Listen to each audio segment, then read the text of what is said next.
Esta es la tarde en el continente americano.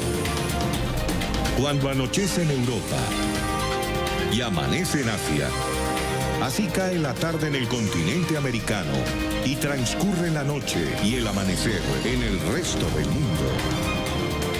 La tarde. ¿Qué tal? Bienvenidos a la tarde de NTN 24. Gracias por estar con nosotros, gracias por reportar sintonía a través de las cuentas de Twitter que ustedes ya conocen en @NTN24, @la tarde NTN24 y por supuesto mi cuenta personal @Joely Ramírez. Vamos a comenzar en Colombia. El fantasma de los falsos positivos. Este fin de semana salió de nuevo a la luz el tema tras la publicación de un artículo en el diario The New York Times. Según el rotativo estadounidense, a uniformados colombianos les habrían ordenado aumentar el número de arrestos y bajas de miembros de organizaciones criminales. En el texto hablan de bonificaciones para los efectivos de las Fuerzas Armadas, lo que ha despertado el debate ante la posibilidad de que se registren, como en el pasado, asesinatos irregulares en el país. El presidente Iván Duque aseguró que la fuerza pública no es criminal y reiteró su honorabilidad. En una reunión relatada por uno de los oficiales, un general ordenó a los comandantes hacer lo que sea para mejorar sus resultados, incluso si eso significaba aliarse con grupos criminales armados para obtener información sobre objetivos, una estrategia de dividir y conquistar. Más allá de eso, dijeron los oficiales, a los soldados que aumentan sus muertes en combate se les ofrecen incentivos como vacaciones extra, un patrón que temen es notablemente similar al de los asesinatos ilegales ocurridos a mediados de la década de los 2000. Aquí hay cero tolerancia con cualquier violación de derechos humanos, con cualquier violación del VIH, con cualquier crimen por parte de los miembros de la fuerza pública. El mandatario reiteró que los casos de violación a los derechos humanos deben ser enfrentados con determinación. El ministro de Defensa, Guillermo Botero, lamentó que la información suministrada por el comandante del ejército al diario estadounidense no se haya tenido en cuenta con rigor. Y digamos que con algo de tristeza y nostalgia, en el día de hoy observamos que nada de lo que allí se dijo fue tenido en cuenta para elaborar ese artículo. Botero pidió a la Fiscalía abrir investigaciones si lo considera pertinente ante la información divulgada. En la tarde de NTN 24, los protagonistas de la noticia, saludamos al general Nicasio Martínez, comandante del Ejército de Colombia. General, muy buena tarde, gracias por estar con nosotros. Gracias, Joely. Buenas tardes para ti y para todos los televidentes. Buenas tardes. El ejército colombiano está exigiendo a sus tropas duplicar las bajas y capturas en combate, como lo dice el artículo del New York Times. No, no es cierto. Nosotros queremos ser efectivos en el cumplimiento de nuestra misión dentro del marco constitucional, dentro del respeto absoluto de los derechos humanos. Lo que queremos es que cada comandante cumpla su misión como corresponde y con todo el apego a la ley, respetando siempre los derechos humanos y aplicando el derecho internacional humanitario y el derecho operacional. Estas bajas y capturas podrían registrarse sin pedirles perfección ni total exactitud a los uniformados al momento de ejecutar ataques. ¿Es así? Nosotros lo que hemos manifestado es que la inteligencia, que es la base inicial para empezar el planeamiento de una operación militar, podría estar entre el 60 y el 70%. El proceso militar de la toma de decisiones, el primer paso es tener la inteligencia. Una vez se tenga la inteligencia, se inicia ese proceso militar para la toma de decisiones, que es un análisis militar del terreno, de otros factores, de las tropas, de los medios, de las circunstancias de la misión, de todo lo que se puede hacer para ir a cumplir una misión. Si esa misión tiene alteraciones o tiene algún riesgo la población civil, pues es preferible y es mejor no hacerla. Y también la inteligencia se utiliza para prevenir a dónde están los artefactos explosivos improvisados, a dónde podemos ubicar tropas, porque seguramente sabemos que van a venir grupos que están al margen de la ley. Nosotros lo que queremos es que se haga el planeamiento. Lo que hemos hecho es decirle a los comandantes que tenemos que mejorar todas las condiciones, cumplir nuestra misión, porque la amenaza terrorista, la agresión criminal se ha venido incrementando. Hace, digamos, 4 años habían 49.000 hectáreas de coca sembrada. Hoy tenemos, de acuerdo al resultado del año anterior, cerca de 206.000. Esta amenaza tenemos que contrarrestarla, contenerla y desde luego dentro del marco de la ley. Usted no ha dado ninguna instrucción por escrita, verbal, que lleve al sentido de pensar que se tiene que aumentar el número de bajas de personas en operaciones militares. Nunca en lo absoluto el pueblo colombiano, la comunidad, nuestros soldados están absolutamente tranquilos y ellos han entendido las órdenes bien. Yo di unas instrucciones de continuar con su misión, de ser efectivos, de contrarrestar las amenazas criminales y siempre el último valor lo tendrá las muertes en desarrollo de operaciones. Primero, preservamos la vida, las presentaciones voluntarias. Primero, si no se puede, seguimos con las capturas. Y las demás variables de incautación, de material de guerra, de material de intendencia, de ubicación de laboratorios, de incautación de otras sustancias, pues van de primero para poder contrarrestar las amenazas. Y el mejor ejemplo es lo que hemos tenido de resultados en combate. En estos combates que llevamos durante este año 2019, llevamos 147 capturas en combate.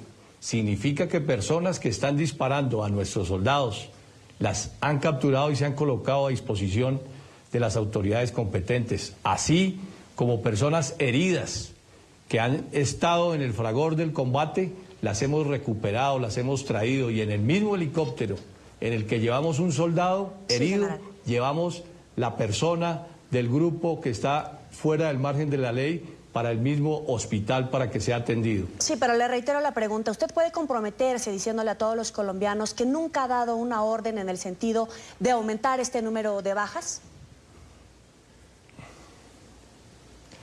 Totalmente, nunca he dado ninguna orden, porque esa es mi convicción es clara desde subteniente en todos los grados, he sido comandante de muchas unidades, me siento orgulloso, mi gente me entiende, yo lo que hago es orientar, es facilitar, pero nunca para que vaya a haber más muertos en desarrollo de operaciones. Priorizamos siempre la vida, priorizamos las presentaciones voluntarias, las capturas sobre cualquier otra cosa. ¿Qué le responde a un suboficial que habló con RCN, nuestra cadena aliada en Colombia, en el sentido de que los están presionando para aumentar este número de bajas? Que les pueden dar a cambio, por ejemplo, algún tipo de remuneración en días de descanso. ¿Qué le responde a este suboficial que está asegurando en RCN que los están presionando para aumentar el número de bajas? Pues no conozco el suboficial, una vez conozca, tendríamos que hacer la investigación disciplinaria para verificar y si es del caso llevarlo a la fiscalía para ver quién es la persona que los está presionando, porque esa no es la política, esas no son las instrucciones y nosotros lo que estamos haciendo es lo que está dentro del marco de la ley y lo que la Constitución nos dice que tenemos que hacer es como un ejército que ha sido victorioso durante estos 200 años. La cifra de operativos militares y de combates durante el gobierno anterior, ¿ha aumentado el accionar de la fuerza pública tras la llegada del presidente Iván Duque al gobierno? Pues ha aumentado la agresión terrorista, han aumentado los hechos terroristas, ha aumentado el número de hectáreas, han aumentado los agentes generadores de violencia. Por ejemplo, las FARC, que entró en un proceso político, pues hubo personas que no lo hicieron, quienes entraron los estamos cuidando, les estamos respetando todos los derechos y quienes no lo hicieron, que son unos grupos que hoy se denominan residuales, los estamos pues confrontando. Ya hoy tenemos más de 2.000 hombres en armas de esos residuales. El ELN también tiene más de 2.000 hombres en armas y tenemos que confrontarlos. Ha habido mayor intensificación. Un 110% más de operaciones y de combates militares, pero lo que hemos hecho es que sí tenemos más presentaciones voluntarias y más capturas y sobre todo en combate. Adicional, hemos encontrado niños de 11 a 17 años, los cuales hemos recuperado con armas y los hemos entregado al Instituto de Bienestar Familiar, de acuerdo a la ley colombiana. ¿Por qué se reduce del 70 al 60% la certeza de la evaluación de credibilidad de inteligencia para tomar la decisión de los operativos militares? La inteligencia es el primer paso para iniciar el procedimiento en la toma de decisiones para efectuar una operación militar. La inteligencia es una variable de muchas, de 8, de 10 variables para llegar a la toma de una decisión. Esa inteligencia lo que quiere es verificar para poder actuar, para poder prevenir, porque no solo es para atacar o es solo para confrontar organizaciones fuera del marco de la ley, también es de prevención. La inteligencia la utilizamos para ubicar, para que no se coloquen artefactos explosivos improvisados, para que no se vayan a asesinar personas por otros grupos, para que no vaya a haber confrontación entre los mismos grupos. Entonces tendríamos que lanzar operaciones de prevención. Pero el primer paso es la inteligencia y después sigue el proceso militar, que puede demorar 3 días, 4 días, el planeamiento, y después el comandante en cada uno de sus niveles tomará la decisión de si hacerlo o no hacerlo. Si hay daños colaterales, si hay riesgo de personal civil, pues no lo tomaremos, no lo hará ese comandante en cada uno de los niveles. Ahora, yo le quisiera preguntar, con base en los datos que usted maneja, con base en la información, los testimonios de los miembros del Ejército, ¿usted podría descartar por completo que se hubiera llevado a cabo algún procedimiento irregular y haber caído en los llamados falsos positivos? Totalmente. Todas las verificaciones se hacen dentro del marco de la ley, con toda la legalidad. Cuando hay un muerto, cualquiera que sea, siempre llega la Fiscalía General de la Nación a investigar y ellos determinan. Y en muchos casos, pues hay personas que de pronto están metidas dentro de procesos porque no hicieron las cosas correctamente. Tenemos un marco de legalidad en todas las operaciones militares. ¿El Ejército tiene aprendidas las lecciones del pasado respecto a los falsos positivos? Yo creo que sí. En el 2007 se sacó una directiva muy importante donde prioriza lo que estamos haciendo hoy en día aún, que es las presentaciones voluntarias sobre las capturas. Y de hecho lo seguimos transversalizando en cada una de las instrucciones. Los derechos humanos, el derecho internacional humanitario y el derecho operacional es parte integral en cada una de las instrucciones, en la formación, en la capacitación, en los cursos de combate, en los cursos de diferente nivel. Tenemos que ver con esta capacitación, lo estamos haciendo, lo estamos aplicando. Yo creo que las tropas saben claramente qué es lo que tienen que hacer. Es más, hemos ido más allá. Hicimos al comienzo del año unas reglas de enfrentamiento, donde dice qué tiene que hacer en el combate cada uno y qué no puede hacer, para estar más seguros, para ser más tranquilos, para ser más transparentes, para hacer las cosas como corresponde dentro del marco de la ley. Ahora, el ministro de Defensa dice que ha solicitado a la Fiscalía General una investigación sobre las denuncias que hace el periódico estadounidense para identificar si efectivamente hay personas dentro de la institución que estén patrocinando acciones cuestionables. En su conocimiento, ¿hay casos de este tipo con la información que le están llegando, con los índices que le están llegando? No conozco ningún caso, con excepción de este periódico, y creo que lo más prudente y lo que mejor hizo el señor ministro es presentarlo y colocarlo a consideración de la Fiscalía General de la Nación para que él sea el que investigue y nos diga la verdad de lo que está sucediendo. No he tenido ninguna información de ningún subalterno, todo lo contrario, lo que he recibido es apoyo. Mi general está entendida sus órdenes, sabemos el absoluto respeto por los derechos humanos, sabemos lo que tenemos que hacer. Quizás haya gente que no ha interpretado pero no son los militares. ¿Y en el caso del desmovilizado de las FARC en el norte de Santander? Bueno, ese caso es un caso donde hay un suboficial que ya se encuentra detenido. Una vez supimos de ese caso, vimos la irregularidad y lo primero fue pronunciarnos y solicitar a la Fiscalía General de la Nación que asumiera desde el primer instante ese caso. De hecho, ya se tomaron las principales o las primeras decisiones. Está ya bajo medida de aseguramiento este suboficial que no ha podido explicar o no ha explicado lo que corresponde o lo está haciendo dentro de la Fiscalía.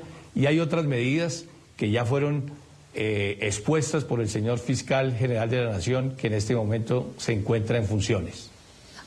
Antes, quiero tomar algunas cifras oficiales. Antes, por 1.6 combates que se registraban, había una muerte. Ahora, por cada 3 combates se registra una muerte. ¿Cómo van los promedios de letalidad? Pues yo creo que vamos mejorando porque lo que estamos es preservando la vida. Y por eso es que hoy estamos presentando más capturas en combate. Hoy tenemos 147 capturas de hombres que están en el combate, que están con fusil, que nos están disparando y que les estamos dando lo que nos dice el derecho internacional humanitario y llevándolo a la autoridad competente. Hoy tenemos más menores de edad recuperados que están dentro de las organizaciones. Hoy tenemos hombres heridos en combate que los hemos traído y que les hemos aplicado los primeros auxilios y los hemos llevado a los centros de salud para salvarles la vida. Hoy somos más respetuosos de la vida que en cualquier otra ocasión. Y esto es una política que viene de años atrás. Esta directiva que le cuento es desde el año 2007 que está establecida y la seguimos aplicando. Ahora, el ministro Botero habló de la normativa de las fuerzas militares que privilegia en primer lugar la desmovilización, en segundo lugar las capturas y en tercer lugar la muerte en desarrollo de operaciones. Para él, el Times invierte estas prioridades. Comienza por las muertes, luego las capturas y por último la presentación voluntaria. Al pedir, en todo caso, que se duplicaran los resultados, ¿no se estarían invirtiendo justamente estas prioridades, más bien como lo señala el New York Times? No, en ningún momento. Además, nosotros le hablamos a oficiales, a generales, conocedores del arte de la guerra, gente que está en combates, gente que conoce, personas que claramente saben que el centro de gravedad de la institución es la legitimidad. Aquel que se salga de la Constitución y la ley tendrá que someterse a la justicia, tendrá que ir a los estrados judiciales y responder. Nosotros lo que estamos haciendo es lo que nos corresponde.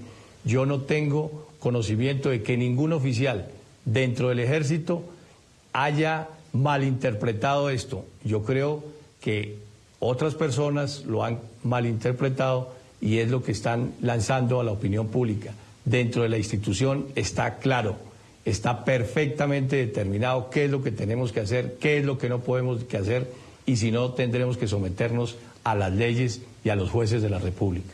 ¿Usted podría meter las manos al fuego de que en las filas sus hombres están apegados a la Constitución, al respeto a los derechos humanos para no cometer falsos positivos o violaciones a los derechos humanos?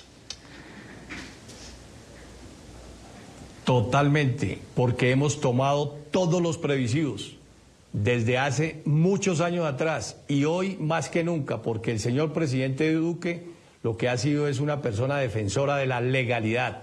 Siempre tenemos que estar dentro del marco de la ley para hacer todas las cosas. Nuestros subalternos saben que es así y quien se salga tiene que asumir las consecuencias en los estrados judiciales. General, ¿usted estaría dispuesto a dar un paso al costado como comandante de las Fuerzas Militares de Colombia en caso de que se comprueben que se han estado ejecutando falsos positivos? Primero, no estamos ni promoviendo ni se están ejecutando. Estoy absolutamente seguro. El comandante del Ejército ha instruido. Nosotros hacemos reuniones operacionales, visitamos las unidades, hago programas semanales, 2, 3 veces por semana. Vuelvo y recuerdo las normas que están establecidas, nos retroalimentamos, estamos absolutamente seguros que lo que estamos haciendo lo estamos haciendo dentro del marco de la ley, lo que nos corresponde. Yo fui nombrado por el señor presidente de la República, es un honor muy grande y tengo un compromiso con él y con todos los colombianos. Lo seguiré haciendo hasta el momento en que el señor presidente lo considere. Pero si se comprueban la ejecución de falsos positivos, ¿usted estará dispuesto a dar un paso al costado? Estoy absolutamente seguro que no hay ninguna política de volver a los falsos positivos. Nuestra política es de legalidad, nuestra política es de defensa absoluta de los derechos humanos. Tenemos todos los documentos, lo hemos practicado. No tenemos por qué preocuparnos porque lo estamos haciendo bien. Yo no tengo ningún reparo de ninguno de mis subalternos. Todos están absolutamente entendidos de lo que están haciendo y lo que están desarrollando. Le agradezco al general Nicasio Martínez, comandante del Ejército de Colombia, por estar con nosotros aquí en la tarde de NTN 24. A ti, Joely, muchas gracias, y a todos los televidentes un fuerte abrazo. Buena tarde. Las 4 de la tarde, 27 minutos en Bogotá, Quito, Lima. Vamos a revisar otros temas que hacen parte de la agenda informativa del día. Noticia del inicio de la audiencia de imputación de cargos al exguerrillero de las FARC, alias Jesús Santrich. La Fiscalía colombiana lo señala de 2 delitos: concierto para delinquir con fines de narcotráfico y narcotráfico. La Fiscalía ha insistido en las nuevas evidencias que comprobarían la presunta participación de Santrich en la negociación de 10 toneladas de coca con supuestos emisarios del cártel de Sinaloa y que dicho acuerdo con los narcos se habría ejecutado después de la firma del acuerdo de paz. NTN 24 está en el lugar de la noticia con Florencio Sánchez en Bogotá. Florencio, muy buena tarde, adelante.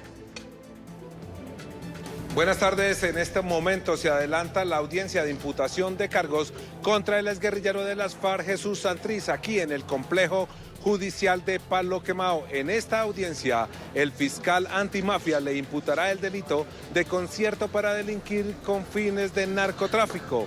En esta audiencia también la Fiscalía revelará la declaración de Marlon Marín, sobrino de Iván Márquez, jefe de las FARC, quien asegura que Jesús Santrich tenía pleno conocimiento de la negociación de 10 toneladas de cocaína a cambio de 15 millones de dólares con integrantes del cártel de Sinaloa. También la Fiscalía revelará en esta vista pública varios videos e interceptaciones realizadas por la DEA y el Cuerpo Técnico de Investigaciones de la Fiscalía, en las que Jesús Santrich habla con Marlon Marín y también con otras personas de conseguir 5 kilos de cocaína como muestra para llevárselos a los supuestos narcotraficantes con el fin de verificar su calidad y su pureza. Después de la imputación de cargos vendrán las intervenciones de los abogados defensores, también de la Procuraduría y finalmente la Fiscalía también pedirá medida de aseguramiento, es decir, cárcel para el ex negociador de las FARC, Jesús Santrich. Estamos pendientes de esta noticia que se produce aquí en el complejo judicial de Palo Quemado en pleno centro de Bogotá. Florencio Sánchez, NTN 24, desde el complejo judicial de Palo Quemado. Noticia: la masacre en la ciudad de Belém, en el norte de Brasil. Al menos 11 personas murieron en un ataque armado a un bar.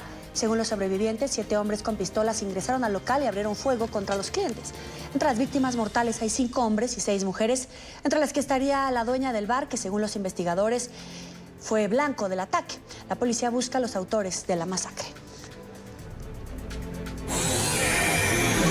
Noticia México, donde tras mejorar la calidad del aire, hoy se reanudan las clases en la capital. Sin embargo, las autoridades señalaron que el riesgo de afectaciones es de 7 en una escala de 10. Esto significa que los adultos mayores, mujeres embarazadas y personas con enfermedades respiratorias deberán seguir evitando las actividades al aire libre.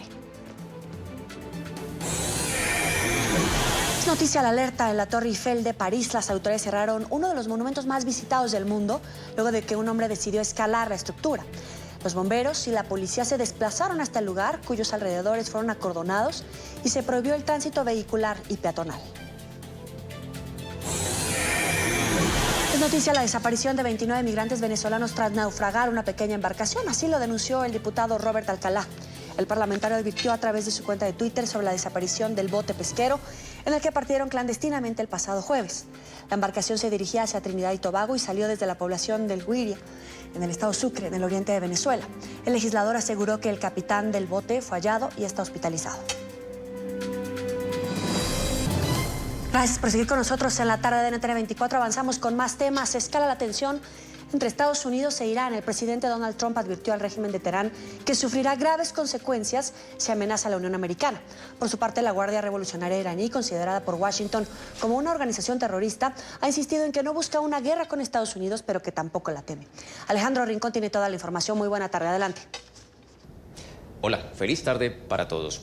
La semana pasada, oficiales de la Casa Blanca revelaron que el presidente Donald Trump estaba buscando alternativas para aliviar las tensiones con Irán. Sin embargo, en las últimas horas, a la luz de uno de los últimos tweets publicados por el presidente Trump, pues queda en evidencia que la presente saga de tensión entre ambas partes está por ahora lejos de verse liquidada.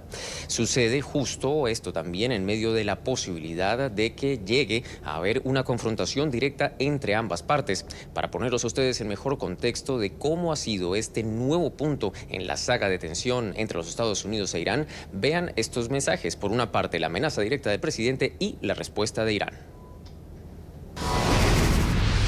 Si Irán quiere pelear, ese sería el fin oficial de Irán. Nunca amenacen de nuevo a Estados Unidos.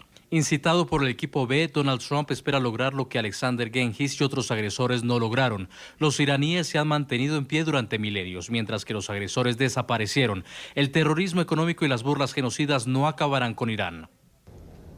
Entre tanto, la comunidad internacional en el interior de la sede general de Naciones Unidas hace un monitoreo atento a esta escalada de la tensión entre los Estados Unidos e Irán. Van a escuchar ustedes a continuación la voz de un analista, un experto en asuntos de Oriente Medio, quien considera que por ahora no necesariamente están dados todos los argumentos para que empiece una confrontación militar entre ambas partes. También escucharán la voz entregada hoy por la Secretaría General de la ONU a propósito de este caso. Ahora tenemos la diplomacia del Twitter. No sé, ¿podemos tomar Twitter como una posición diplomática que representa a un Estado, al gobierno? ¿O lo tomamos como parte de una nueva norma de las redes sociales, de declaraciones inflamatorias de una parte y de la otra? Esto es precario. Es un régimen muy volátil. Cualquier desarrollo, ya sean acciones en el terreno o la retórica, siempre puede ser malinterpretado. Y le pedimos a todas las partes que disminuyan la retórica y las acciones también. La voz de la Secretaría General es la de más alto rango que se ha producido por ahora en el interior de Naciones Unidas, dado que hasta el momento los integrantes, por ejemplo, del Consejo de Seguridad del ente rector de la ONU, no se han pronunciado directamente sobre este tema. Es todo lo que tenemos para ustedes por ahora. Continúen con más en la tarde. Gracias, buena tarde para ti. Carlos Vecchio, representante de Juan Guaidó en Estados Unidos, se reunió hoy con los altos mandos de la Casa Blanca para discutir la crisis y el restablecimiento de la democracia en Venezuela. En Washington, Emiliana Molina tiene toda la información. Muy buena tarde, adelante.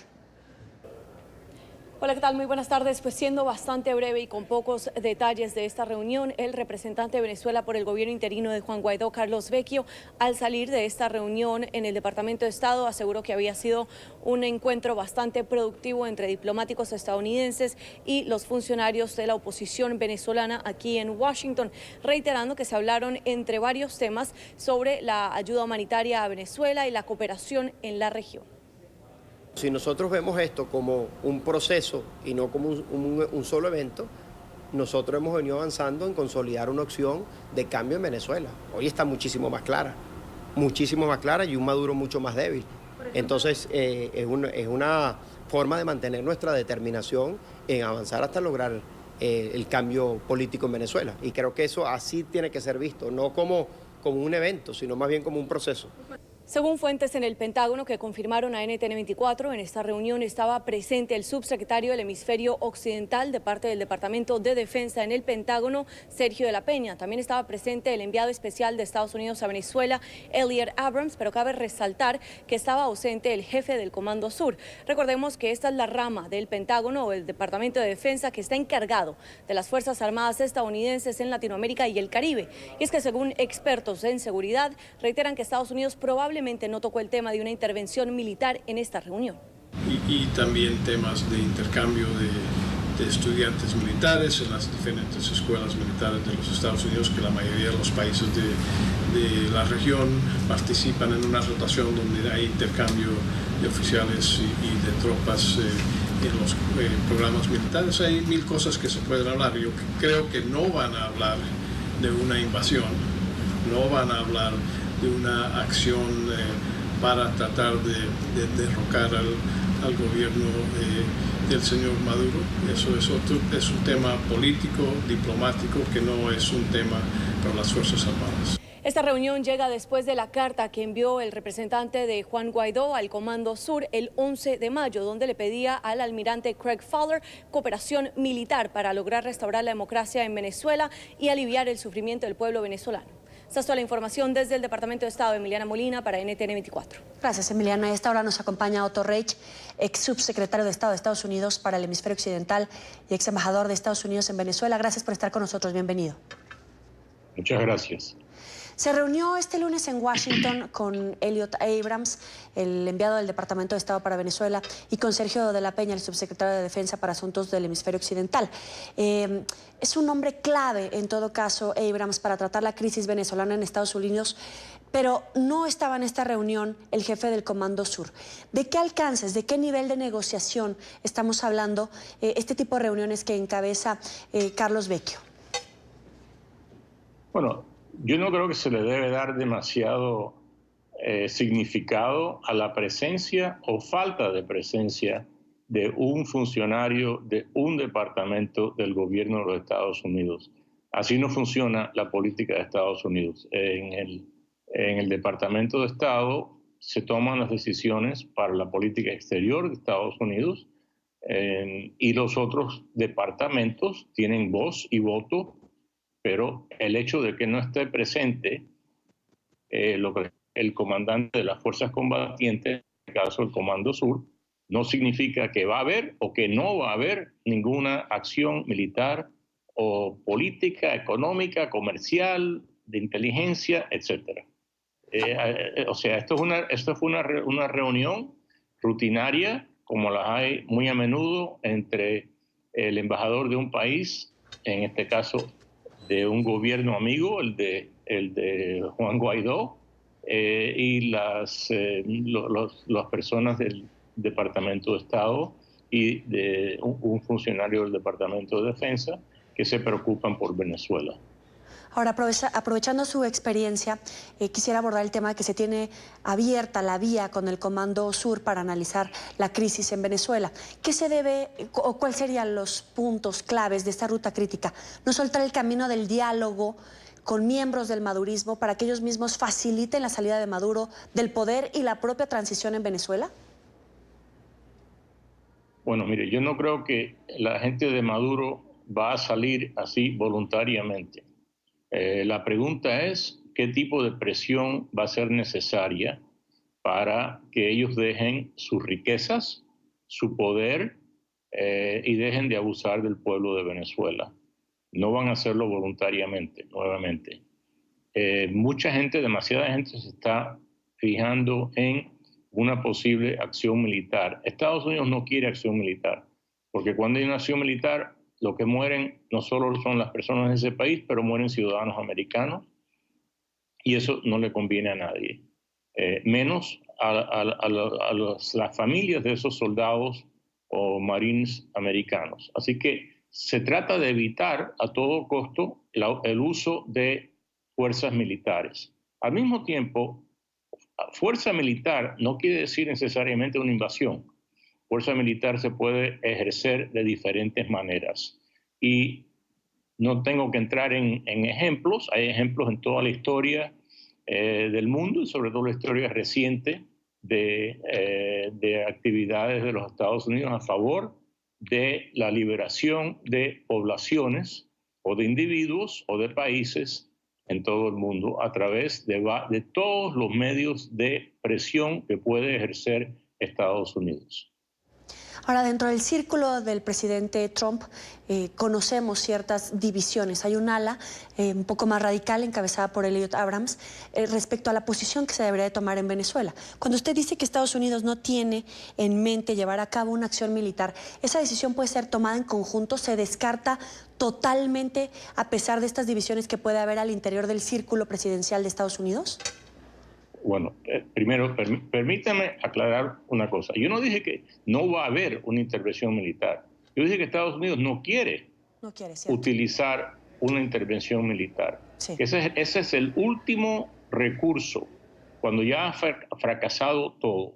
Segundo, es una exageración de muchos medios, no estoy criticándolos a ustedes porque esto viene de Washington, sobre todo en Washington, donde los medios están un poco aburridos y tienden a inventar diferencias de opinión dentro de la administración que en muchos casos no existen, o que si existen no son tan agudas como lo reporta el New York Times o el Washington Post o CNN.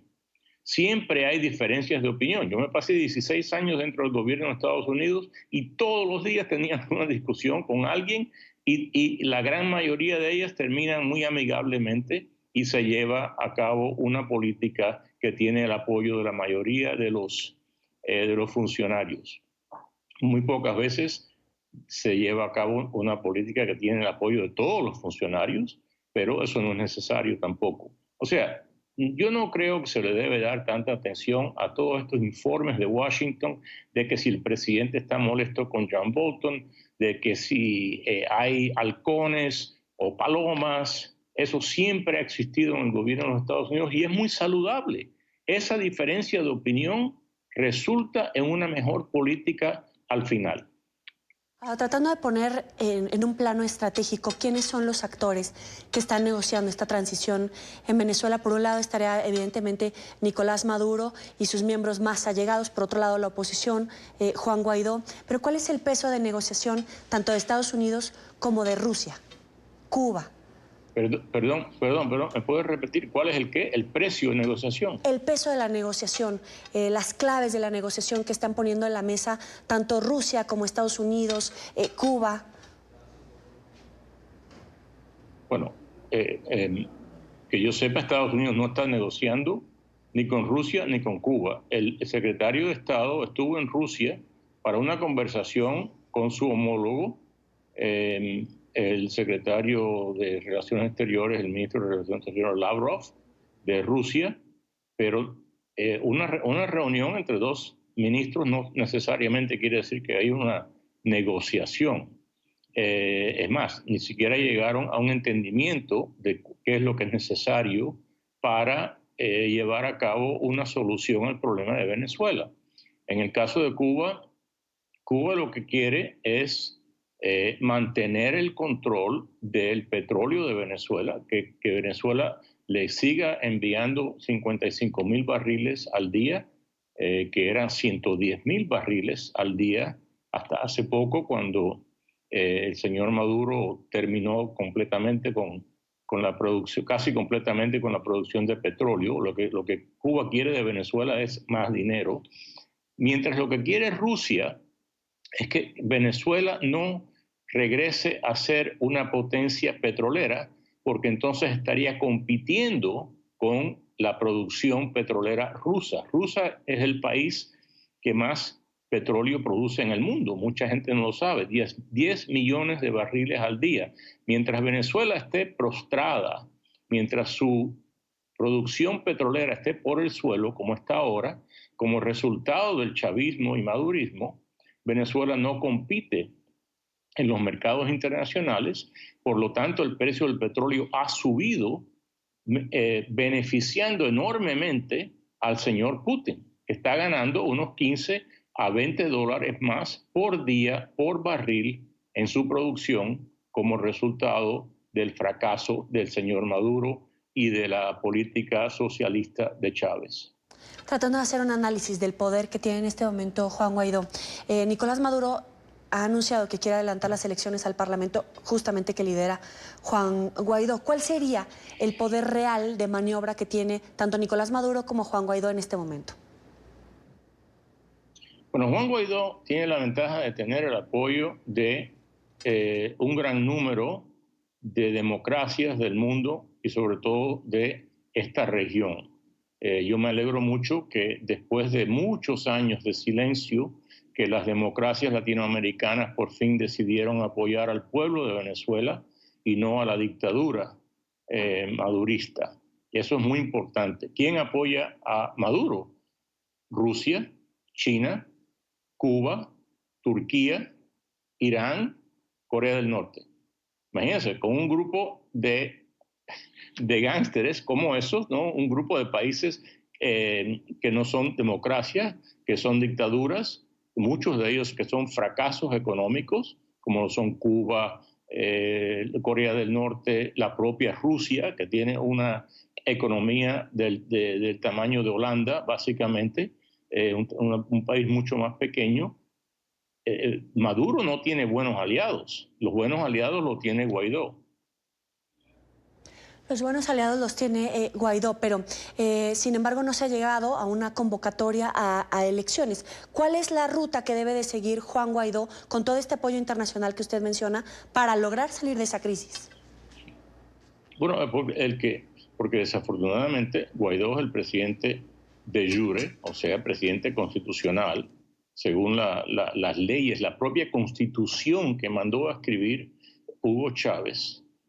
Guaidó es el presidente, pero Maduro es el presidente de facto. ¿Por qué? Porque tiene el control de las armas, tiene el control de los matones, de los colectivos, de las fuerzas extranjeras que están en Venezuela, como lo sabemos que hay miles de soldados cubanos disfrazados de todo tipo de cosas, de entrenadores de deportes, de médicos, y muchos de ellos vestidos de soldados venezolanos o de generales venezolanos que mantienen a Maduro en el poder por la fuerza.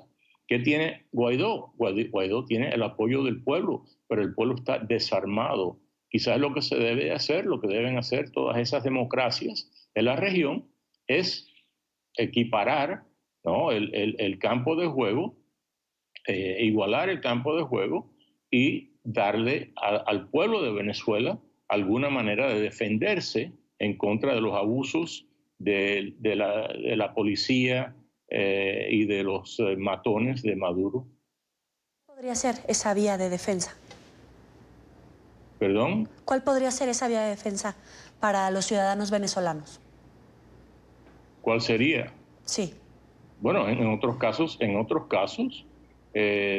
por ejemplo, en el caso de Nicaragua en los años 80, Estados Unidos ayudó a los nicaragüenses que se alzaron en contra del gobierno comunista, dictatorial de Daniel Ortega, los armó hasta que pusieron tal presión contra Ortega que se vio obligado a llamar a elecciones pensando que él las iba a ganar, ¿no?, habiendo creído toda su propaganda política de que él era muy popular, y al fin y al cabo perdió las elecciones. Quizás se pueda hacer algo parecido en Venezuela. Recuerde que yo soy un ciudadano privado, no estoy hablando en nombre del gobierno de Estados Unidos. Le agradezco a Otto Reich, ex subsecretario de Estado de Estados Unidos para el Hemisferio Occidental y ex embajador de Estados Unidos en Venezuela, por estos minutos para la tarde.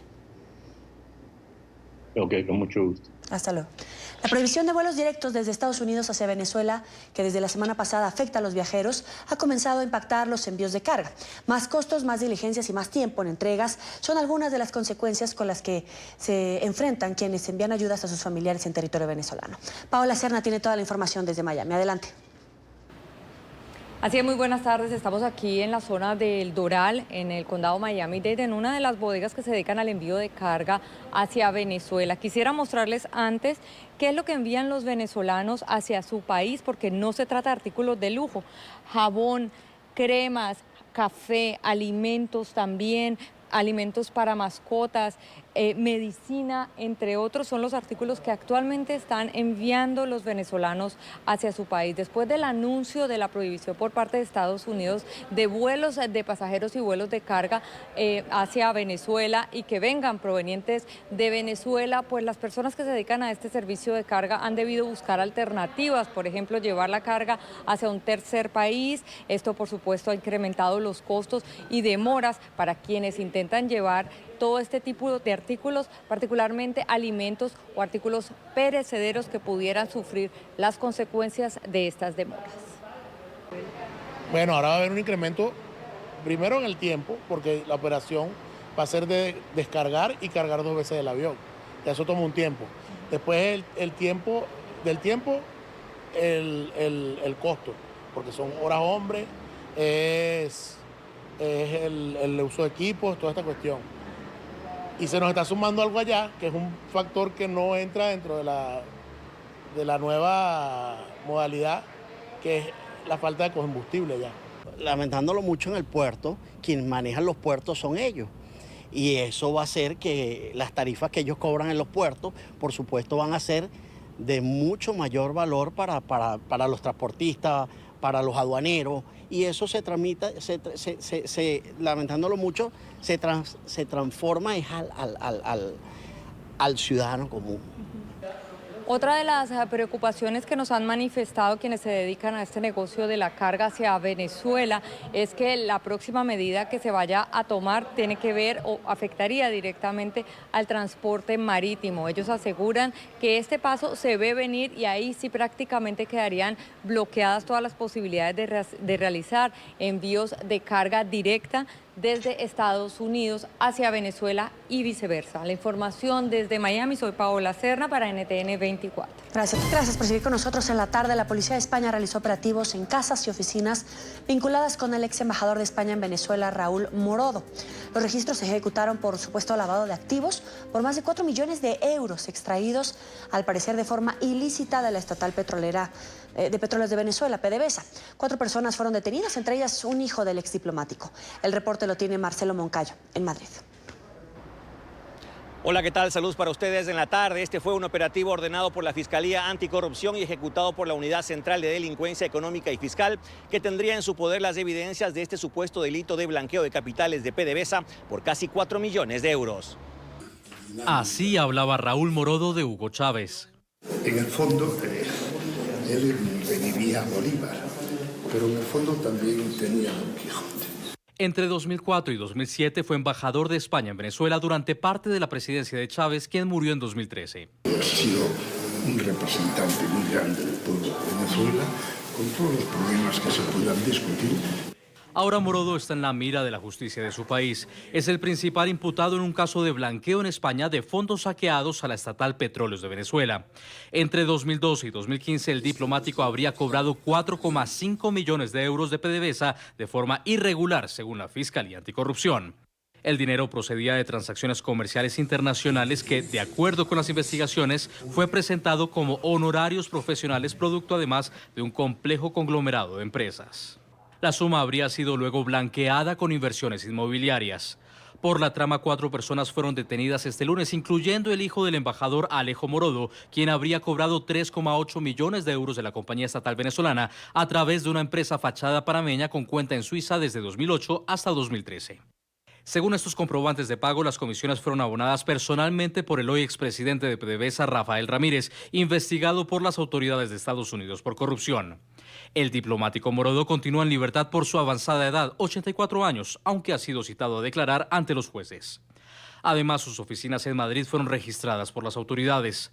Raúl Morodo fue embajador en Venezuela durante el gobierno del socialista José Luis Rodríguez Zapatero, mediador de los fallidos diálogos en República Dominicana entre el régimen de Nicolás Maduro y la oposición. Televidentes de la tarde, por ahora el ex embajador en Caracas, Raúl Morodo, no fue detenido debido a su avanzada edad. En estos momentos tiene 84 años. Este es el informe para la tarde. Marcelo Moncayo, NTN 24, Madrid. Para hablar de estos operativos nos acompaña Iñaki Anasagasti, ex senador en el Parlamento de España y quien en su momento presentó una moción ante los señalamientos contra el ex embajador Raúl Morodo. Gracias por estar con nosotros. Bienvenido. Buenas noches aquí. Aquí son las 12:05. Gracias por atendernos a esta hora. Un operativo sin duda importante, sin la detención de Raúl Morodo por la edad, pero con la captura de su hijo, Alejo. La verdad es que a mí personalmente no me ha extrañado, ¿no? Morodo era un embajador no diplomático, no era de carrera diplomática, que fue designado por José Luis Rodríguez Zapatero, y que el canciller en la época, que se llamaba Miguel Ángel Moratinos, nos comentó que Morodo le había pedido ser embajador en Cuba, pero que no había podido ser y que fue a Venezuela. Y nosotros vimos inmediatamente, porque bueno, tenemos una sensibilidad, y personalmente yo nací en Venezuela, conozco Venezuela, que el embajador Morodo no estaba actuando con neutralidad política, ¿no? Y nosotros fuimos de observadores, una delegación del Senado, de todos los grupos parlamentarios de la Cámara, fuimos a observar unas elecciones legislativas que tuvieron lugar en Venezuela. El embajador no nos recibió en el aeropuerto, cosa que es una descortesía, porque un embajador tiene la obligación de ir a recibir una delegación parlamentaria. Bueno, estuvimos en una noche en su casa y salimos muy asustados de las opiniones que nos estaba dando Raúl Morodo, porque no eran nada equilibradas. Tuvimos una reunión con partidos de la oposición donde predominaba el chavismo y vimos que algo pasaba. Y luego el embajador Morodo escribió un artículo en el año 2004, cuando Hugo Chávez viajó en visita oficial a Europa y recaló en Madrid. Y aquel era un elogio del chavismo absolutamente desmesurado para un embajador y sobre todo para un país como España, que conocía bien lo que estaba ocurriendo en Venezuela. En nuestro caso, muy concretamente, no sé si se había cerrado el canal de televisión Radio Caracas Televisión, pero ya se veía que Hugo Chávez estaba haciendo una deriva antidemocrática, ¿no? Y nosotros denunciamos eso y presentamos una iniciativa para que el gobierno tomara en cuenta lo que nosotros decíamos, que Morodo no era un embajador neutral, que había que removerlo y que, bueno, pues... Y se aprobó esa iniciativa y a Morodo le preguntaron en la puerta del Palacio de Miraflores qué opinaba de aquella iniciativa y dijo que el Senado español no pintaba nada, que lo que importaba era el Ejecutivo y que él contaba con el apoyo del presidente José Luis Rodríguez Zapatero y del canciller Moratinos. Y no ocurrió absolutamente nada. Por tanto, lo que ha ocurrido ahora, esta información que ustedes acaban de dar, a mí no me extraña, porque luego posteriormente fuimos sabiendo por noticias que nos venían de Londres, que una vez que dejó de ser embajador en Venezuela, él se dedicó a ser una especie de intermediario, ¿no? entre bueno, negocios que podían haber en Venezuela, negocios en Europa, a blanquear dinero de la dictadura venezolana y utilizando pues PDVSA para presentar a Europa. Es que una compañía petrolera tan importante como PDVSA necesitaba a Raúl Morodo para presentarse en Europa. Eso lo denunciamos. Lo decimos varias veces, pero bueno, José Luis Rodríguez Zapatero es el gran responsable. Morodo puede ser culpable, se tendrá que demostrar. Pero políticamente el gran responsable tiene nombre y apellido, José Luis Rodríguez Zapatero. Y a partir de esa responsabilidad que usted le atribuye a José Luis Rodríguez Zapatero, ¿qué otras informaciones, funcionarios, nombres son los que sí nos podrían sorprender, que usted ya había denunciado, que usted ya había anticipado y que hasta ahora comienzan a conocerse, pero ya de manera formal, después incluso de que se sabe que Alejo habría cobrado al menos 4 millones de euros a PDVSA, que hacía asesorías ficticias al gobierno de Hugo Chávez? Bueno, lo único que sabíamos era el nombre de su hijo, Alejandro. Sabíamos que estaba en ello. No teníamos la constancia de que ahora ha salido pues, un antiguo presidente de PDVSA. Pero indudablemente pues, hay una serie de nombres que están saliendo y que saldrán, porque la Fiscalía Anticorrupción pues, ya la ha puesto en el punto de mira y está investigando. Y me imagino que todas estas informaciones irán saliendo porque hará todo lo posible Raúl Morodo, porque hay que recordar que Raúl Morodo no es un personaje cualquiera, ¿no? En la transición política española, Raúl Morodo jugó un papel importante en favor de pasar de la dictadura de Franco a la democracia. Eso hay que reconocerlo. Y yo personalmente, en una sesión parlamentaria, le dije al canciller Moratinos que si Morodo, en esos momentos de pasar de la dictadura franquista a la democracia, hubiera actuado como estaba actuando en Venezuela, la democracia en España no hubiera llegado. Porque él estaba apoyando una dictadura en ese momento en Venezuela. Es decir, bueno, nosotros teníamos esas impresiones, pero usted sabe que para dar nombres y apellidos hay que tener una posibilidad policial para investigar y nosotros no teníamos esa posibilidad policial para investigar. Ya. Ahora, Alejo Morado realizó estas transacciones con la petrolera venezolana durante la gestión de Rafael Ramírez, quien se desempeñaba como presidente de PDVSA y ministro de Energía y Petróleo, y que actualmente es investigado por el Ministerio Público venezolano por su presunta relación con una red de legitimación de capitales en la banca privada de Andorra, en la que también está implicado Diego Salazar, su primo hermano. ¿De qué tamaño estaríamos hablando de la implicación y la responsabilidad de esta red, la importancia, el peso de esta noticia? Desde luego, importantísima. Es decir, hoy ha sido portada del diario El País, que es un diario, como usted sabe, muy importante, del diario El Mundo, y las radios y las televisiones, a pesar de que estamos en campaña electoral, porque el domingo hay elecciones en España y todo lo está centrando esos debates electorales de todo tipo, la noticia es relevante por dos razones. Primero, por la personalidad de Morodo, que no es un personaje cualquiera, que recuerdo que viene de la época de la dictadura de Franco y es una personalidad reconocida en ese momento. Y luego por el hecho de Venezuela, la situación en la que está Venezuela, en una situación límite, una situación crítica, ¿no? Y se unen dos cosas y la noticia tiene muchísima envergadura. ¿Y cuál sería el efecto, por ejemplo, que se puede dar en estas elecciones, los efectos inmediatos que vamos a comenzar a registrar, sobre todo en términos políticos? Bueno, va a ser difícil, porque en España el Partido Socialista ha ganado las elecciones y no hay que olvidar que José Luis Rodríguez Zapatero es socialista, pero también es socialista Felipe González.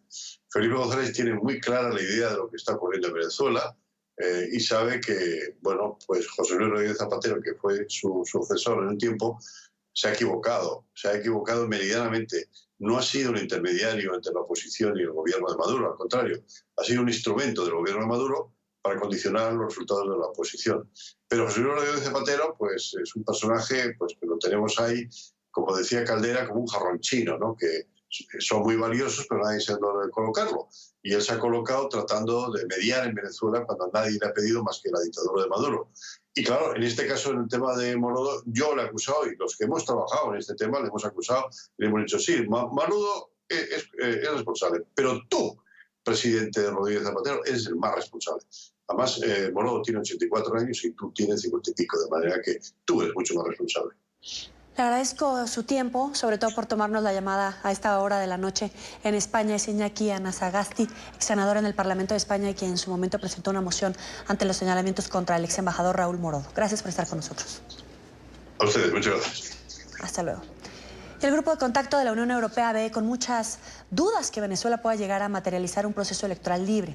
Los diplomáticos se reunieron con representantes del régimen de Nicolás Maduro y pudieron determinar que no hay voluntad para solucionar la crisis política, económica y social que vive la nación suramericana. Este es un informe de Oliver Fernández desde Caracas. El grupo de contacto, conformado por España, Francia, Alemania, Italia, Países Bajos, Portugal, Suecia, el Reino Unido, Costa Rica, Uruguay, Ecuador y Bolivia, busca facilitar un acuerdo negociado para permitir elecciones lo antes posible, pero el régimen insiste en permanecer en el poder. Para los internacionalistas, Nicolás Maduro busca ganar tiempo. Y para un totalitario, tú no puedes pretender que él piense en clave democrática, en clave de apertura, en clave de negociación, en clave de confianza, en clave de compromiso. Teniendo claro esto, hay que entender que a Nicolás Maduro lo que le interesa es su permanencia y perpetuación en el marco de un proyecto histórico, y ese proyecto histórico se llama la Revolución Bolivariana. Porque evidentemente está tratando de vender una realidad que ya el mundo entero sabe que no existe. Además, parece olvidar que todos esos representantes que acudieron en el marco de la reunión con el Grupo de Contacto Internacional tienen sus misiones diplomáticas en Venezuela. De hecho, el vicecanciller italiano lo dijo de una manera muy categórica y muy descarnada. Dijo que Maduro parecía totalmente desconectado de la realidad, que parecía hablar de un país que evidentemente no existe. Y esto es una evidencia clara de que ese mecanismo no va a llegar a ninguna parte. Sembrar una expectativa de negociación ha sido la tarea que se ha propuesto el régimen madurista, a pesar del ataque hacia el único poder constituido legalmente en Venezuela, como lo es la Asamblea Nacional. Desde hace 3 semanas, el ataque contra la Asamblea Nacional ha sido feroz. Es decir, no hay las condiciones y cada vez las hay menos para una negociación política en igualdad de condiciones entre los sectores presentes acá en Venezuela. Lo fundamental en una negociación es la honestidad y credibilidad. Pero cuando Nicolás Maduro niega su propia realidad, no hay negociación posible. Aquí el estar desconectado de la realidad y además tratar de ofrecer una imagen que el mundo entero sabe que no existe demuestra que no hay honestidad y no hay entonces posibilidad alguna de generar credibilidad entre las partes. Yo no creo que ese proceso llegue a ninguna parte en verdad. Y es que la revolución siempre ha buscado un enemigo que no existe para justificar sus errores. Y hacer ver que si la revolución no ha dado los resultados positivos no ha sido porque la revolución ha sido mala o ha sido incapaz, sino porque la comunidad internacional y una serie de agentes externos a la revolución no se lo han permitido. Es esa estrategia de la victimización en su máxima expresión. La salida de Nicolás Maduro definitivamente va a significar la generación de algunos mártires políticos dentro de la revolución bolivariana que le garanticen la perpetuidad en el tiempo a los postulados de la misma revolución. Mientras Nicolás Maduro logra su objetivo de permanecer en el poder, se profundiza la crisis. Y por consiguiente hay una profundización de la emergencia humanitaria compleja, una profundización de los problemas nacionales. Nicolás Maduro no tiene capacidad para resolver los grandes problemas que tiene el país. Lo único que le queda es la capacidad represiva, y eso porque todavía controla la Fuerza Armada Nacional y algunos de los organismos de seguridad. Representantes de la oposición venezolana aseguran que seguirán presionando a través de los distintos organismos internacionales hasta lograr un cambio hacia la democracia en Venezuela. En la información que manejamos desde Caracas, continúen con más de la tarde de NTN 24. Y hablando del tema electoral, hoy Nicolás Maduro sugirió el adelanto de los comicios en el país, pero no para escoger presidente, sino para renovar la Asamblea Nacional. En un acto en el que celebraba el resultado de la elección del 20 de mayo de 2018, en la que el CNE lo declaró ganador y que la comunidad internacional califica de fraude, es un llamado a quienes se le oponen. Esto fue lo que dijo. Y yo le hago una propuesta hoy, 20 de mayo, a las oposiciones. Vamos a medirnos electoralmente. Vamos a hacer elecciones. Vamos a legitimar la única institución que no se ha legitimado en los últimos 5 años. Vamos a elecciones adelantadas de la Asamblea Nacional para ver quién tiene el pueblo, quién tiene los votos, para ver quién gana. Las elecciones a la Asamblea Nacional, controlada por los movimientos políticos antimaduristas, deben realizarse según la Constitución en 2020. El nuevo Parlamento debe asumir en enero del 2021. Seguimos hablando de temas de Venezuela porque se conoció la primera imagen en libertad de Iván Simonovic. La esposa del excomisario venezolano publicó una fotografía en su cuenta de Twitter donde se ve al expreso político junto a su familia. Simonovic fue liberado el pasado martes luego de que el presidente interino, Juan Guaidó, firmara un indulto a su favor. Bonnie Pertíñez, pareja del exoficial, agradeció a los venezolanos que luchan en favor de la libertad de los presos de conciencia en el país suramericano. En nombre de mi familia, quiero agradecer infinitamente a todos los ciudadanos valientes y solidarios quienes respaldan la lucha por la libertad de todos los presos políticos y el rescate de Venezuela, convertida hoy en una cárcel de 30 millones de habitantes. Nos vemos pronto. Y se agudiza la escasez de combustible en Venezuela. Los ciudadanos se ven obligados a hacer largas filas para poder abastecer sus vehículos de combustible. Expertos explican que las plantas refinadoras del país están trabajando por debajo de su capacidad operativa. En Caracas, Luis Laya tiene toda la información. Adelante, Luis.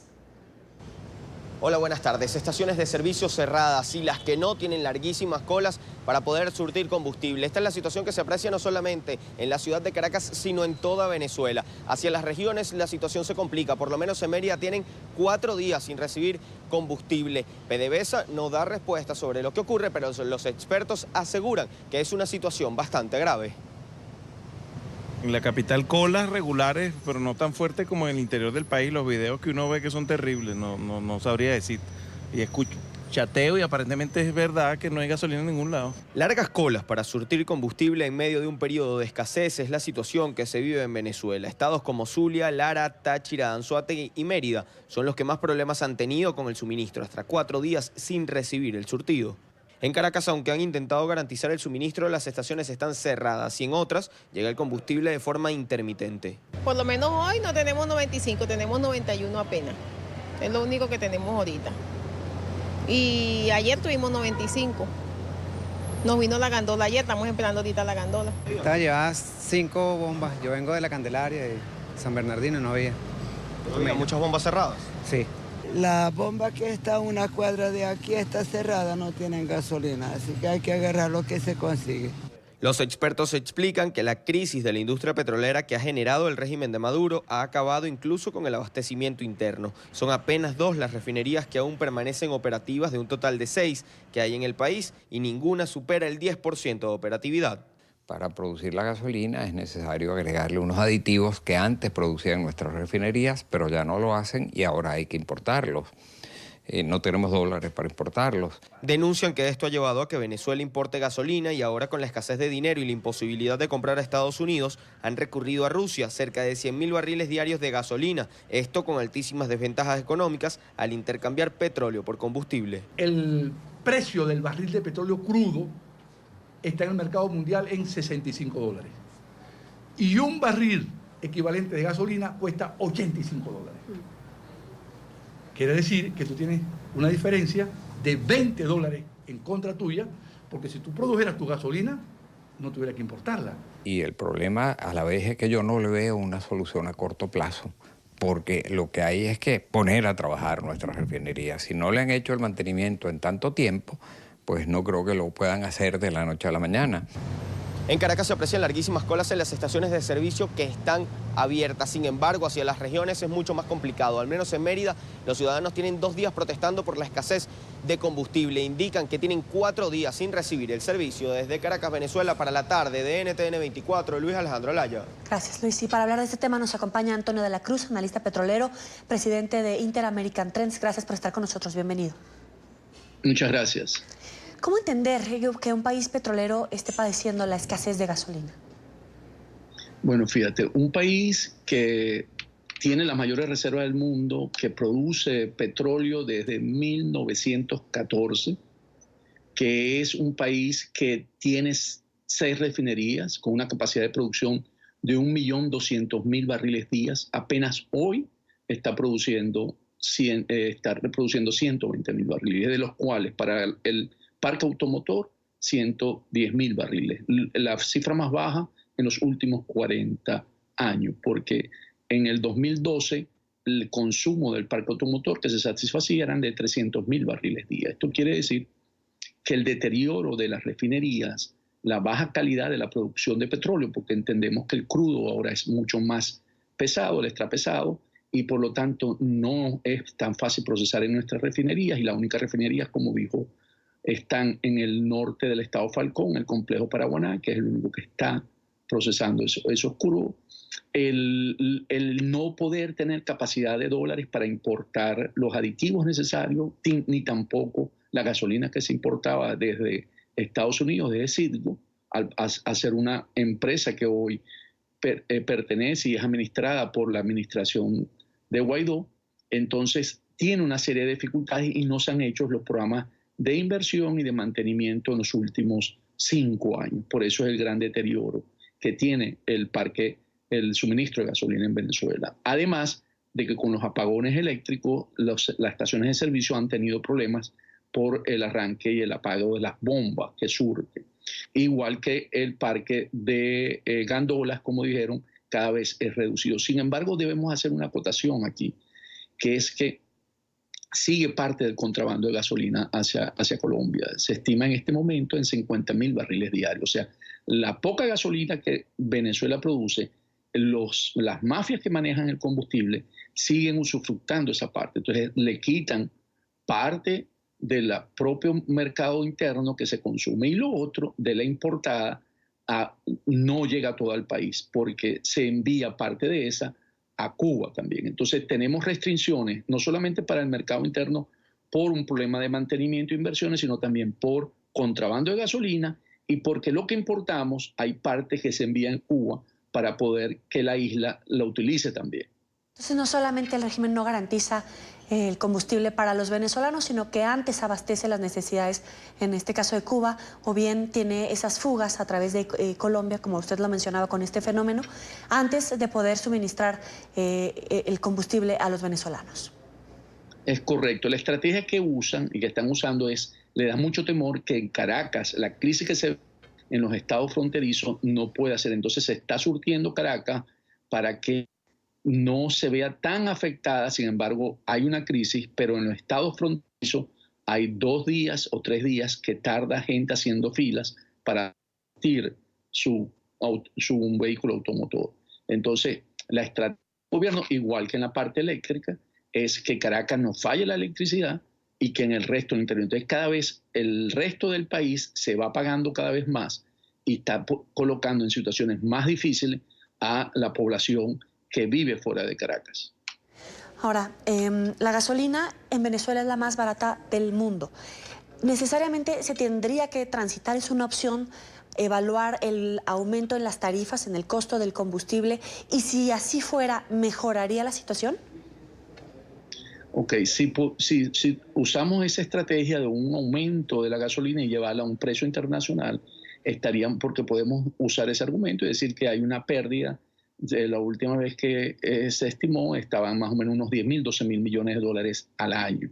Sin embargo, como hemos dicho, si se colocara, dispararía aún más la crisis de la hiperinflación en Venezuela, porque el costo directo del transporte se vería reflejado. Entonces, es una situación muy difícil, porque en este momento la crisis económica que vive Venezuela, el aumentar la gasolina, sería un elemento social que el gobierno de Maduro, el régimen de Maduro, no está dispuesto a asumir, porque recordemos que cuando se aumentó la gasolina en el gobierno de Carlos Andrés Pérez, hubo un alzamiento en Caracas que se llamó el Caracazo. Entonces, ante el temor de que los sectores populares se levanten, ¿verdad?, por el aumento de la gasolina, como ocurrió en la época de Carlos Andrés Pérez, el gobierno no aumentaría. Esa decisión es una decisión política y no la tomaría.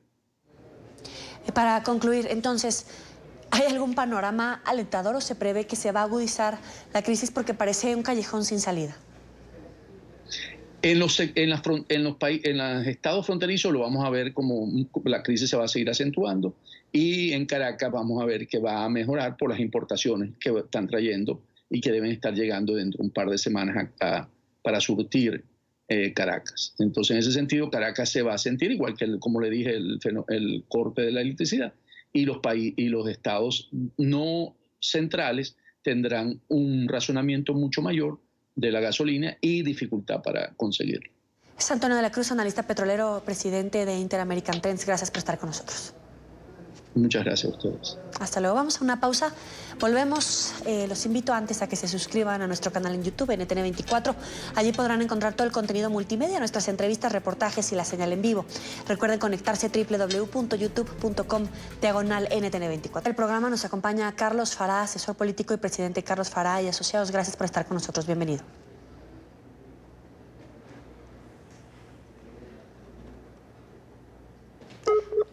Carlos, buena tarde, bienvenido. ¿Me escucha?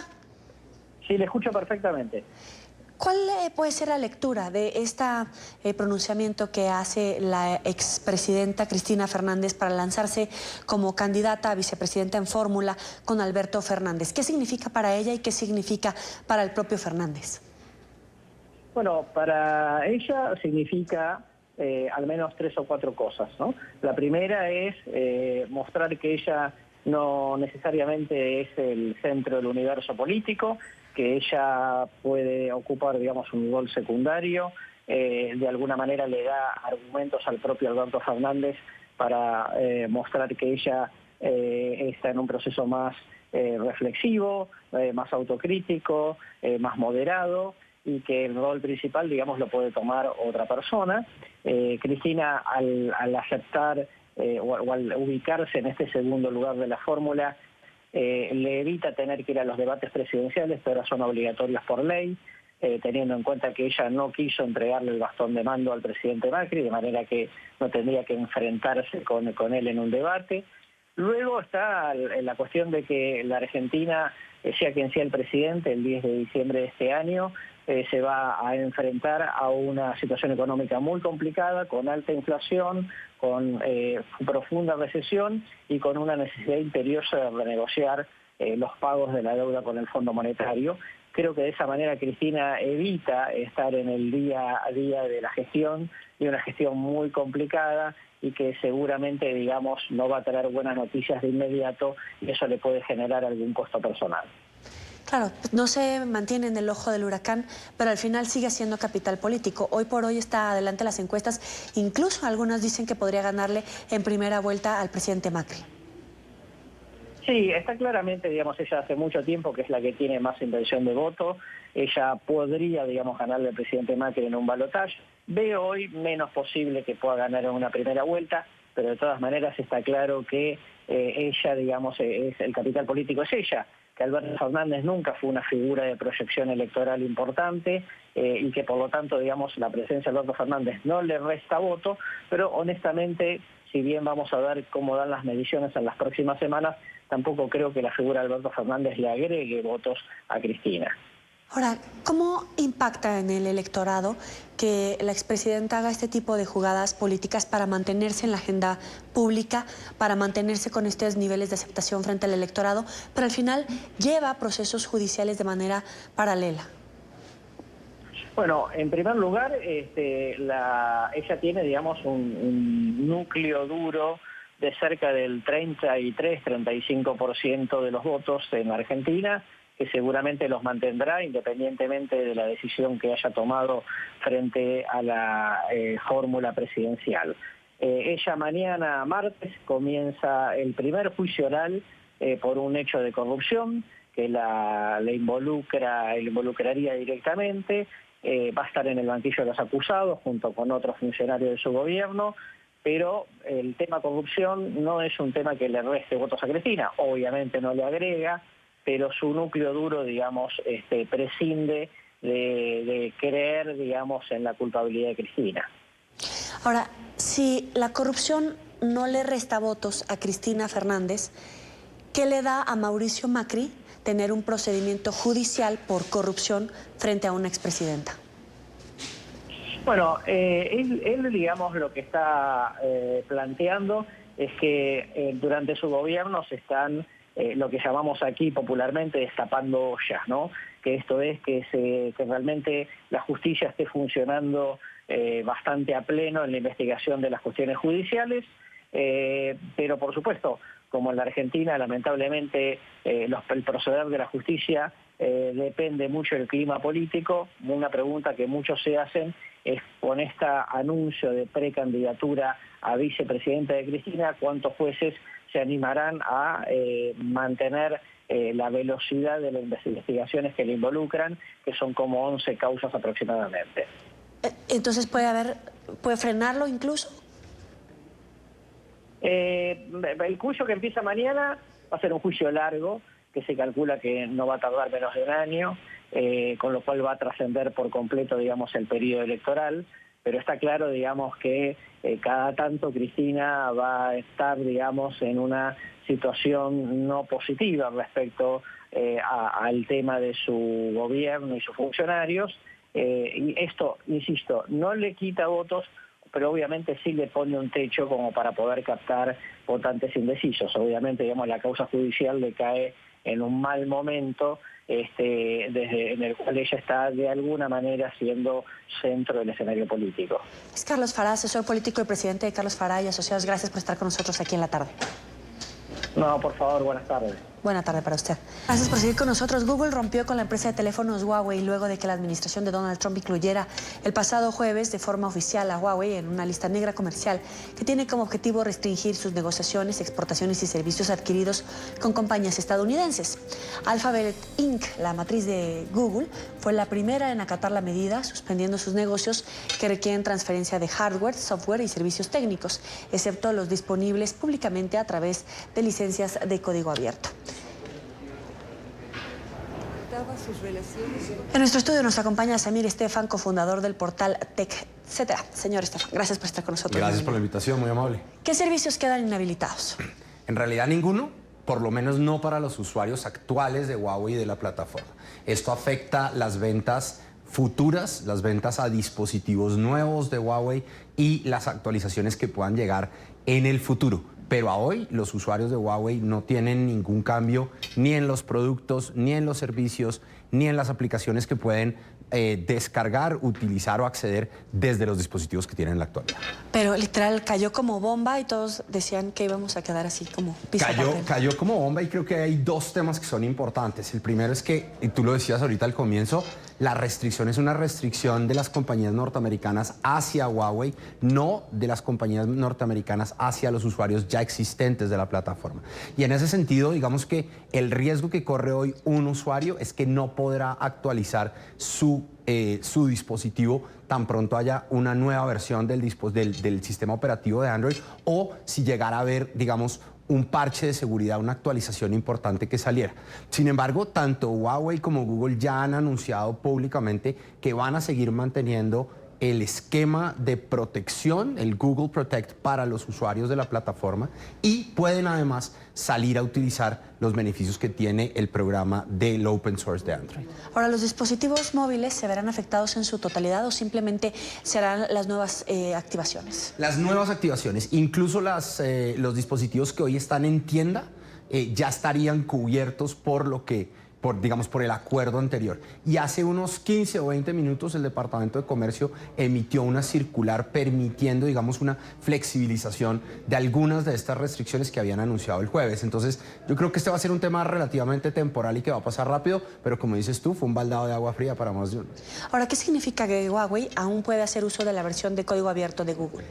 Android tiene, digamos, dos componentes. Android como tal, el sistema operativo, es una versión, es un sistema que está creado bajo una licencia de open source, pero encima de Android hay una cantidad de servicios que Google ha integrado para que funcione de una manera nativa y poderosa a lo que ya están acostumbrados los usuarios. El ejemplo perfecto es Gmail como correo, los mapas para localización, algunos servicios adicionales de transferencia de datos e incluso el Google Play Store. Esos servicios en las nuevas versiones no podrían estar incluidos. Algo, por ejemplo, a lo que ya están acostumbrados todos los usuarios de Huawei en China. Los usuarios de Android Huawei en China no utilizan ninguno de estos componentes, ninguno de estos servicios, utilizan la tienda de Huawei y unos servicios de unos terceros. La pregunta es si eso sería aceptable para el público de Occidente que está acostumbrado a utilizarlos como parte nativa del sistema operativo. Pero, por ejemplo, ¿se podría registrar esa vuelta? Es decir, que esa tecnología de Huawei pudiera empezar a llegar o a buscar otras formas en el mercado de este lado del planeta? Sí, yo creo que al final, Android funcionaría muy parecido a lo que uno ve en cualquiera de los dispositivos Android en el mundo.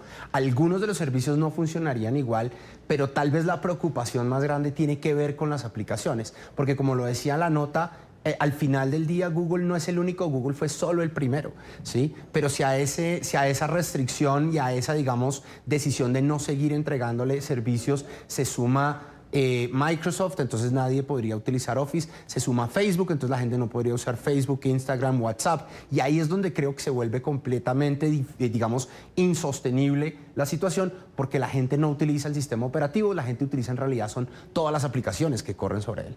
Cuando este tipo de guerra comercial entre Estados Unidos y China se refleja en redes sociales, por ejemplo, ¿qué impacto puede tener en el electorado, en la gente, a la hora de dar una respuesta a sus gobiernos? Es decir, ¿le pueden reclamar a Trump esta guerra comercial con China o, por supuesto, al gobierno chino?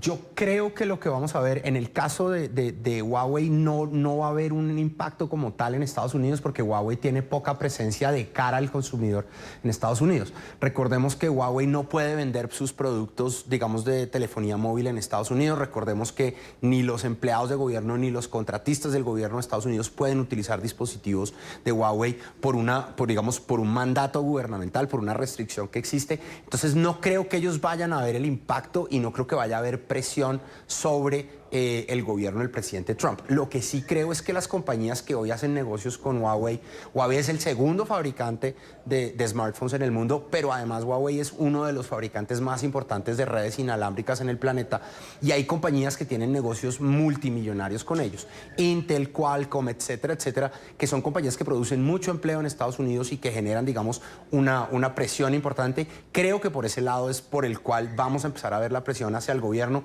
diciéndole, oiga, esto que usted está haciendo, más allá de si está bien o está mal, nos está afectando económicamente. Por ahí yo creo que sí va a haber la presión. Y por el lado de China, en cambio, lo que creo que va a pasar es que todo el mundo va a rodear a Huawei, como lo hizo ya el gobierno chino, que ya salió y dijo, vamos a defender los intereses de nuestra compañía, vamos a defender los intereses en contra de una actitud irresponsable del gobierno norteamericano.